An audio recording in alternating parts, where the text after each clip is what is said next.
Hi viewers, welcome to our channel. ప్రస్తుతం మనతో పాటు జై భారత్ నేషనల్ పార్టీ అధికార ప్రతినిధి అండ్ వినుకొండ నుండి ఎమ్మెల్యేగా కంటెస్ట్ చేశారు చిరంజీవి నాయక్ గారు. వారితో ఒకసారి మాట్లాడదాం. సార్ నమస్కారం. సార్ నమస్తే. జై భారత్ అండి. సార్, గత కొన్ని రోజుల నుంచి కూడా మనం చూస్తున్నాం పిన్నెల్లి ఈవీఎం ధ్వంసం కేసు కాస్త హల్చల్ చేసింది. ఆయన కూడా పరారీలో ఉన్నారని, అరెస్ట్ చేస్తారని ఇటువంటి న్యూస్లు ఎన్నో విన్నాం. ఆ తర్వాత ముందస్తు బెయిల్ కూడా అప్లై చేసుకున్నారు ఆయన. అసలు ఈవీఎం ధ్వంసం పైన మీ ఒపీనియన్ ఏంటి సార్? అంటే పిన్నెల్లి రామకృష్ణారెడ్డి గారు మార్చర్ నుంచి 2009 నుంచి కంటిన్యూస్గా ఎమ్మెల్యేగా గెలుచుకుంటూ వస్తున్నారండి.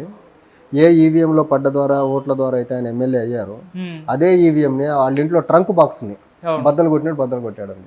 అది ఆ వ్యక్తికి ఆ ఈవీఎంల మీద కానీ ప్రజాస్వామ్యబద్ధంగా జరిగే ప్రాసెస్ మీద ఎంత గౌరవం ఉందో తెలియజేసే ప్రక్రియ అది. అది ఏమాత్రం ఒక సివిలైజ్డ్ పర్సన్గా బిహేవ్ చేయాల. ఒక 15 సంవత్సరాలుగా మూడు పర్యాయాలు ఎమ్మెల్యేగా ఉన్న వ్యక్తి చేయాల్సిన పని అయితే కాదు అది. అది ఒక ఆటవిక చర్య, ప్రజాస్వామ్యం మీద ఏమాత్రం గౌరవం లేని చర్య అది. కానీ ఆయన రిగ్గింగ్ జరిగింది అక్కడ. తెలుగుదేశం వాళ్ళు మన వైసీపీ ఏజెంట్ల మీద కాస్త ఇది చేశారు, అది చేశారు, అక్కడ రిగ్గింగ్ జరిగింది. మా దగ్గర కూడా వచ్చినది, ఎంతవరకు నిజమో తెలియదు. రిగ్గింగ్ జరిగి ఉంటే ఆ రోజే ఆయన అక్కడ పోలింగ్ ఆపాలి కదా. కొన్ని గ్రామాల్లో తెలుగుదేశం వాళ్ళు రిగ్గింగ్ చేసుకున్నారు. అది తెలిసిన తర్వాత ఈయన వెళ్ళి ఈవీఎంలో పగలగొట్టారని తెలిసింది. ఇన్ఫర్మేషన్ ఈయనకు రాలే. యాక్చువల్గా మాకున్న సమాచారం ఏంటంటే ఆ ఇన్ఫర్మేషన్ వైసీపీ నుంచి ఎంపీగా కంటెస్ట్ చేసిన అనిల్ కుమార్ యాదవ్ గారికి వెళ్తే ఆయన అలర్ట్ చేస్తే తర్వాత ఈయన వెళ్ళి ఈవీఎంలు బద్దలు కొట్టారు. సరే, రిగ్గింగ్ చేసుకుంటున్నారు. రిగ్గింగ్ చేసుకుంటే ఈయన అపోనెంట్ క్యాండిడేట్గా ఏం చేయాలా? ఎలక్షన్ ఆపాలి కదా, మళ్ళీ రీపోల్ జరిపించాలి కదా. ఈవీఎంని ఎలా బద్దలు కొడతారు ఆయన? ఒక పక్క ఏమో ప్రజాస్వామ్యం మీద గౌరవం లేకుండా మన టీడీపీ వాళ్ళు ఏమో రిగ్గింగ్లు చేసుకుంటున్నారు. ఇంకో పక్క ఈ వ్యక్తి అదే ప్రజాస్వామ్యం మీద గౌరవం లేని అత్యంత విచిత్రంగా ప్రవర్తించి వాళ్ళ ఇంట్లో ట్రంక్ బాక్స్ని పగలగొట్టినట్టు ఈవీఎం పగలు కొట్టేస్తాడు ఈయన. అసలు ఇలాంటి వాళ్ళ మీద ఈసీ ఏ చర్యలు తీసుకోకుండా ఇన్ని రోజులు కామ్ ఎందుకు ఉంది? ఒక పక్కేమో ఒక రాజ్యాంగబద్ధ సంస్థ అయిన ఈసీ ఏమో ఇతను అరెస్ట్ చేయాలని చెప్తే వెలుగులోకి వచ్చిన వారం తర్వాత ఇంకొక రాజ్యాంగబద్ధ సంస్థ అయిన హైకోర్టు ఏమో ఇతనికి 6వ తారీఖు వరకు అరెస్ట్ చేయండి. అరే, ఇంత డే లైట్ పబ్లిక్గా ఈవీఎంని బ్రేక్ చేసిన వ్యక్తిని, ప్రజాస్వామ్యాన్ని విరుద్ధంగా బిహేవ్ చేసిన వ్యక్తిని అరెస్ట్ చేయదని హైకోర్టు మాత్రం ఎలా చెప్తుంది? అసలు 6వ తారీఖు వరకు రిలీఫ్ ఎలా ఇస్తారు? అది తప్పు కదా. అదే చిన్న పార్టీలకు సంబంధించిన వ్యక్తి ఎవరైనా చేసి ఉంటే ఈ పార్టీకి పోలీసులు ఊరుకుండా ఉండేవాళ్ళ? అసలు ఆ రోజు అక్కడ పీఓ కానీ, ఆర్ఓ కానీ, అక్కడ ఉన్న పోలీసులు కానీ, అపోజిషన్ వాళ్ళు కానీ, అసలు ఇంతమంది ఉండి అక్కడ ఓటర్లు కానీ అంతమంది ఉండి పిన్నెల్లి రామకృష్ణారెడ్డి అనే వ్యక్తి ఈవీఎం బ్రేక్ చేశాడని 13వ తారీఖు నుంచి 21వ తారీఖు వరకు కనీసం బయటికి రాలేదండి. బయటికి రానికుండా చేశారంటే టీడీపీ వైసీపీ కుమ్మక్క రాజకీయాలకు ఇంతకంటే బెస్ట్ ఎగ్జాంపుల్ ఏముంటుంది అసలు? ఇప్పుడు టీడీపీ వైసీపీ కుమ్మక్క అయిపోయి వేరే పార్టీని, వేరే పక్షాలని ఆంధ్రప్రదేశ్లో ఎదగనీయకుండా చేస్తుంది అన్నదానికి ఇంతకంటే ఎగ్జాంపుల్ ఏం కావాలి? ఏదో వేరే థర్డ్ పర్సన్ ద్వారా వీడియో బయటకు వస్తే కానీ దాన్ని పబ్లిక్ డొమైన్లో తీసుకెళ్ళి ఈసీ యాక్షన్ తీసుకునే దాకా వచ్చింది. టీడీపీ వాళ్ళు కంప్లైంట్ చేశారా ఇలా బ్రేక్ చేశారనేసి? పోనీ టీడీపీ వాళ్ళు రిగ్గింగ్ చేశారని వైసీపీ వాళ్ళు కంప్లైంట్ ఇచ్చారా? ఇద్దరు అప్రజాస్వామికంగా ఒకళ్ళనొకళ్ళు బిహేవ్ చేసుకుంటా ఆ ప్రజాస్వామ్యాన్ని కూని చేసేసారు ఆంధ్రప్రదేశ్లో వీళ్ళు. ఈవీఎం ధ్వంసము లోకేష్ గారు ట్విట్టర్లో పెట్టారు. ఆయనకి ఎన్ని రోజులు పట్టింది? ఆయన 13వ తారీఖు ఇమీడియట్ గా పెట్టారా? లేదు కదా. వారం రోజులు నిద్రపోతున్నారా లోకేష్ గారు? అప్పుడే మన ఈసీకే అండర్ కంట్రోల్లో ఉంటుంది. అది కాదండి, 13వ తారీఖు పెట్టాడా లోకేష్? లేదు కదా. అప్పటి వరకు నిద్రపోతున్నారా? వాళ్ళ ఏజెంట్ ఉంటారు కదండి పోలింగ్ బూత్ లో. వాళ్ళ ఏజెంట్ నుంచి ఇన్ఫర్మేషన్ వచ్చి ఉంటుందా వీళ్ళకు? ఇప్పుడు 40 years ఇండస్ట్రీ అంటాడు, ఎస్టాబ్లిష్డ్ పార్టీ అంటాడు, క్యాడర్ బేస్డ్ పార్టీ అంటారు. క్యాడర్ ఇన్ఫర్మేషన్ ఇవ్వదా పార్టీకి? ఇవన్నీ బయటికి చెప్పుకునే దానికి cadre based party, 40 years industry అని. When it comes to practicality దొందే ఇద్దరు. డబ్బు మధ్య లేకపోతే ఎలక్షన్ చేయలేని వీళ్ళు, రౌడీయిజం చేయకుండా ఎలక్షన్ చేయలేని పార్టీలు ఇవి. ఆ పల్నాడు రావణ కష్టంగా మార్చేశారు 2 పార్టీలు కలిసి. ఈ రోజుకు గొడవలు ఆగట్లేదు పల్నాడు ప్రాంతంలో. ఇన్ని గొడవలు జరుగుతున్నా 2 పార్టీల అధ్యక్షులు కానీ, 2 పార్టీలకు సంబంధించిన నేతలు కానీ గొడవలు చేసుకోవద్దని ఒక ప్రెస్ మీట్ పెట్టారా? ఎంత దౌర్భాగ్యం ఇది! ఇదేనా ప్రజల పట్ల వీళ్ళకుండే చిత్తశుద్ధి, అంకిత భావం? ఇప్పుడు వీళ్ళు ఆరోపిస్తున్నట్టు నిజంగా అక్కడ తెలుగుదేశం వాళ్ళు రిగ్గింగ్ చేశారంటే అక్కడే కాదు, మాచర్లనే కాకుండా మిగతా అన్ని చోట్ల కూడా రిగ్గింగ్ చేశారని అంబటి రామగారు హైకోర్టుకి ఎక్కడం, అక్కడ కొట్టేయడం, అంటే రీపోలింగ్ జరిపించాను అని చెప్పేసి రిగ్గింగ్ నిజంగా జరిగిందంటారా?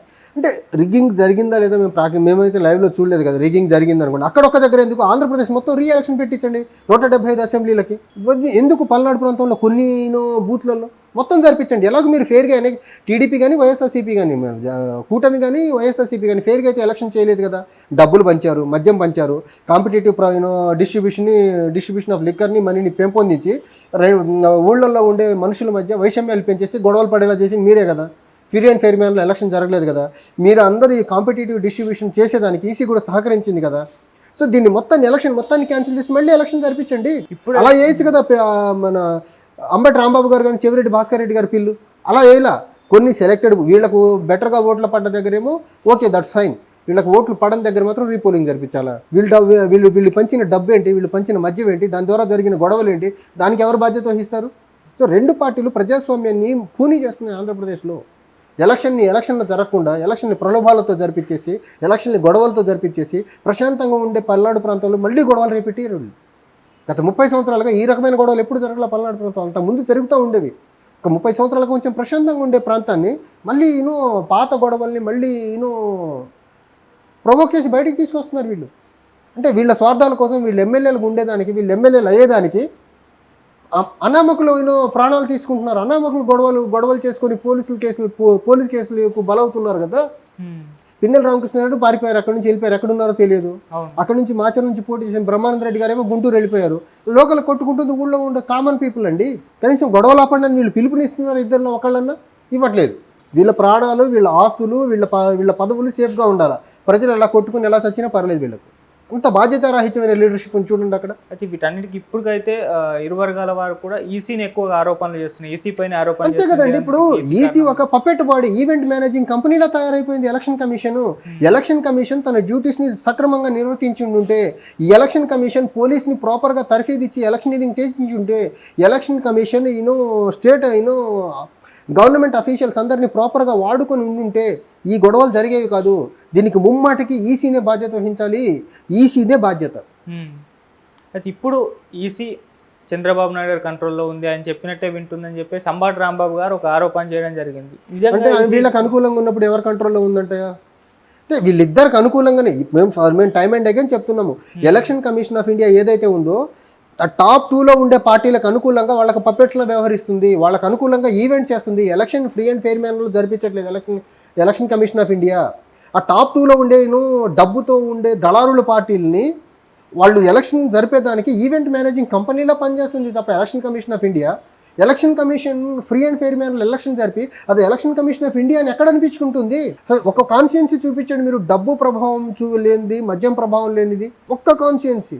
ఎక్కడన్నా ఈసీ ఒక కాన్స్టిట్యున్సీ మొత్తానికి డబ్బు పెంచకుండా మేము కంట్రోల్ చేయగలిగామని చెప్పగలరా? మరి ఈ రకంగా ప్రలోభాలని అనుమతిస్తూ ప్రలోభాలు జరుగుతూ ఉంటే ఒక సినిమా చూస్తున్న ఎలక్షన్ కమిషన్ ఆఫ్ ఇండియాని ఒక రాజ్యాంగబద్ధ సంస్థని ఎలా అంటాము? ఇది free and fair manner election జరుపుతుందని ఎలా అంటాము? దీన్ని ప్రజాస్వామ్యం అని ఎలా అనాలి అసలు? ఈసీ బాధ్యత ఫ్రీ అండ్ ఫెయిర్ మ్యాన్లో ఎలక్షన్ జరపాలనేది. జరిపారా? జరిపితే గొడవలు ఎలా జరుగుతున్నాయి? అసలు మొత్తం ఫైనల్గా ఏపీలో జరిగిన ఎలక్షన్స్ తర్వాత అల్లర్ల గురించి కానివ్వండి, ఈవీఎం ధ్వంసం గురించి కానివ్వండి, లేకుంటే రిగ్గింగ్ ఏదో జరిగిందని అంటున్నారు, దాని గురించి మొత్తం ఫైనల్గా మీరు ఏం చెప్తారు వీటి గురించి? ఒకటండి, ఆంధ్రప్రదేశ్లో ఈ పర్యవసానాలన్నిటికీ ప్రధాన కారణము ఫస్ట్ అండ్ ఫార్మోస్ట్ థింగ్ అయితే మనకు ఈసీగా చూడాలండి. అండ్ సెకండ్, ఈసీ కూడా 5 సంవత్సరాలు నిద్రపోయి ఎలక్షన్కి ఒక 4 నెలల ముందు వచ్చేసి ఏదో ఎలక్షన్ జరిపేదానికే ఒక తాపత్రయ పడుతుంది తప్ప 5 ఇయర్స్లో ఆ స్టేట్లో జరిగే appointment like DGP appointment, chief secretary appointment as per government procedure జరుగుతుందా, సుప్రీంకోర్టు గైడ్లైన్స్ ప్రకారం జరుగుతుందా లేదా క్రాస్ చెక్ అయితే చేయట్లేదు.